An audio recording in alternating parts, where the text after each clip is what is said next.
কলকাতার বুকে এক পুরনো রাস্তা, মানিকতলা। বৃষ্টির পর রাস্তার জল জমে আছে, ল্যাম্পপোস্টের আলো তাতে নেচে ওঠে। এই রাস্তার শেষ মাথায় একটি ছোট সাদামাটা বাড়ি। সেখানে থাকে ঋত্বিক চ্যাটার্জি, বয়স ২৬, পেশায় সফটওয়্যার ডেভেলপার। সব দিক থেকেই স্বাভাবিক একজন মানুষ, শুধু একটি ব্যতিক্রম বাদে। সে মানুষের সামনে কথা বলতে পারে না। কথা বলতে গেলেই গলা শুকিয়ে কাঠ, হাত কাঁপে, বুকের ধরপড়ানি আকাশ ছুঁয়ে ফেলে। অফিসে যেদিন টিম প্রেজেন্টেশন থাকে, সেদিন রাত্রিবেলায় ঘুম উড়ে যায়। তার মনে একটা প্রশ্ন বারবার ধাক্কা মারে। আমি এত ডিগ্রি করলাম, এত বুদ্ধি, এত প্রতিভা, তবু আমি কেন একটা সাধারণ ভয়ের কাছে হেরে যাই? একদিন অফিসে হঠাৎ ম্যানেজার বললেন, ঋত্বিক, কাল ক্লায়েন্ট মিটিংয়ে তুমি প্রেজেন্টেশন দেবে। অফিসে সবাই তাকিয়ে রইল, কেউ চাপা হাসল। ঋত্বিকের হাতের ফাইলটা পড়ে গেল। বিকেলটা সে ভয়ে কাঁপতে কাঁপতে কাটাল। রাতে বাড়ি ফিরে মা জিজ্ঞেস করলেন, কি হয়েছে বাবু? ঋত্বিক উত্তর দিতে পারল না। টেবিল ল্যাম্পের নিচে সে মাথা ধরে বসে রইল, যেন কণ্ঠটা গলায় আটকে আছে। সে ধীরে ধীরে বলল, মা, আমি পারব না। মা বললেন, না পারলে হেরে যাবে। বাইরের দিকে বৃষ্টি শুরু হল। সেই শব্দে ঋত্বিকের মনটা আরও ভারী হয়ে গেল। পরের দিন প্রেজেন্টেশন হল ব্যর্থ। পুরো অফিসের সামনে দাঁড়িয়ে সে, মুখ থেকে কথাই বেরোল না। ম্যানেজারের গলা রুক্ষ, Ritwik, this is unacceptable.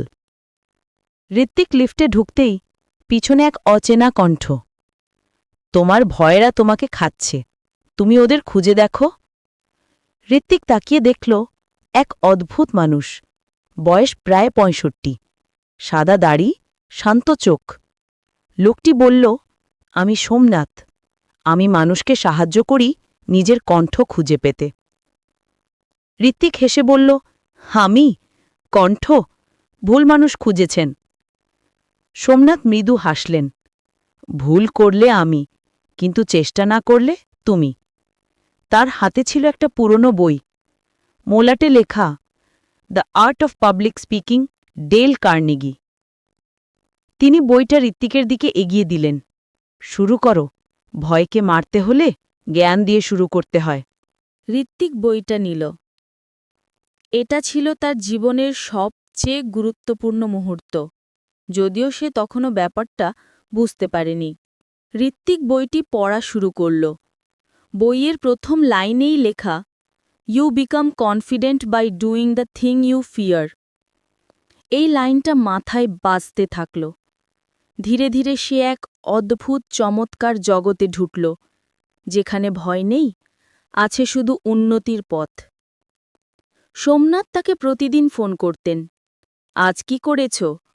Hrithik বলত, আজ আয়নার সামনে ৫ মিনিট বলেছি, আজ নিজের ভয়গুলো লিখেছি, আজ একটু ভালো লেগেছে। ক্রমে তার ভেতরে একটা আস্থা জন্ম নিতে লাগল। সোমনাথ একদিন তাকে বললেন, ভয়টা কিভাবে জন্মালো জানো? ঋত্বিক মাথা নেড়ে বলল, না। সোমনাথ গল্প শুরু করলেন, মানুষের মনে দুইটা জিনিস থাকে, একটা অন্ধকার মানুষ আর একটা আলো মানুষ। ভয় জন্মায় অন্ধকার মানুষের মধ্যে, আর কণ্ঠ জন্মায় আলো মানুষের মধ্যে। ঋত্বিক চোখ বন্ধ করে শুনছিল। যেদিন থেকে তুমি প্রথমবার লজ্জা পেয়েছিলে, যেদিন প্রথমবার কেউ তোমাকে নিয়ে হাসল, সেদিনই ভয় জন্মেছিল। ঋত্বিক মন খুলে দিল। হ্যাঁ, স্কুলে একবার ভুল করে ভেঙে পড়ে গিয়েছিলাম স্টেজে, সবাই হাসছিল। সোমনাথ মৃদু গলায় বললেন, ভয়টা তোমার না, ভয়টা ওই দিনের। তুমি বড় হয়েছ, ভয়টা হয়নি, এখন ওকে ছাড়তে হবে। ঋত্বিকের চোখে জল এসে গেল। সোমনাথ তাকে শেখালেন, কথা বলার আগে শ্বাস নেওয়া, দাঁড়ানোর ভঙ্গি, চোখে চোখ রেখে কথা বলা, বাক্য ভেঙে ভেঙে বলা, নিজেকে গল্পের মতো প্রকাশ করা। এগুলো সবই ডেল কার্নেগির নীতি। ঋত্বিক প্রতিদিন অনুশীলন করতে লাগল। তার মনেই নিজের প্রতি নতুন সম্মান তৈরি হচ্ছিল। তারা সিদ্ধান্ত নিল ঋত্বিক একটা ছোট বইমেলায় ৩ মিনিট কথা বলবে। ঋত্বিকের ভেতর আবার ভয়, কিন্তু এবার সে পালালো না। স্টেজে উঠতেই বুক ধরফর, কিন্তু সে একটা গভীর শ্বাস নিল এবং বলল, আজ আমি ভয়কে নিয়ে কথা বলতে এসেছি। মাঠে নীরবতা, সবাই শুনছে। ঋত্বিক অনুভব করল তার কণ্ঠ প্রথমবার বেঁচে উঠছে। এর পরের ৩ মাস ঋত্বিক বদলে গেল। সে মিটিংয়ে কণ্ঠ তুলতে লাগল। সহকর্মীরা অবাক, বাবা মা গর্বিত, সোমনাথ সব সময় পাশে। ডেল কার্নেগির মূল নীতিগুলো তার জীবনে ঢুকে গেল। Practice, preparation, speaking with conviction, connecting with people. Ritwik জানল, কথা মানে শব্দ নয়, কথা মানে শক্তি। অফিসে আবার একটা প্রেজেন্টেশন, একটা বড় ক্লায়েন্ট। আগেরবার সে হেরেছিল, এবার সে জিতবে। স্টেজে উঠতেই সে দেখতে পেল প্রথম সারিতে বসে আছেন সোমনাথ। ঋত্বিক চোখ বন্ধ করল, মনে মনে বলল, আমি পারব। সে প্রেজেন্টেশন শুরু করল, স্পষ্ট কণ্ঠে, আত্মবিশ্বাসে, হাসি মুখে। ক্লায়েন্ট তার কথায় মুগ্ধ। ম্যানেজার বললেন, Ritwik, you stole the show. Ritwik হাসল, তার চোখে জল। মিটিং শেষে সে দৌড়ে গেল সোমনাথকে ধন্যবাদ দিতে, কিন্তু দেখল চেয়ারটা খালি। ইভেন্ট ম্যানেজার বললেন, সোমনাথ বাবু, উনি আজ তো আসেননি, উনি গত সপ্তাহে মারা গেছেন। ঋত্বিক থমকে দাঁড়াল। মারা গেছেন? হ্যাঁ, উনি গত সপ্তাহেই মারা গেছেন।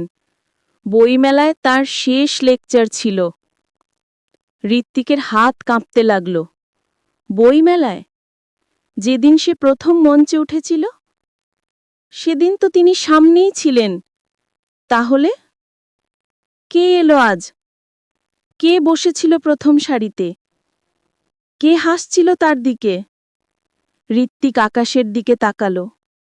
মনে একটাই কথা বাজল, কণ্ঠের জন্ম কখনো মরে না, যারা তাকে জাগিয়ে দেয় তারাও মরে না। ঋত্বিক বইটা বুকে চেপে ধরল। তার চোখে জল, মনে শক্তি। সে জানে এটাই তার নতুন যাত্রার শুরু।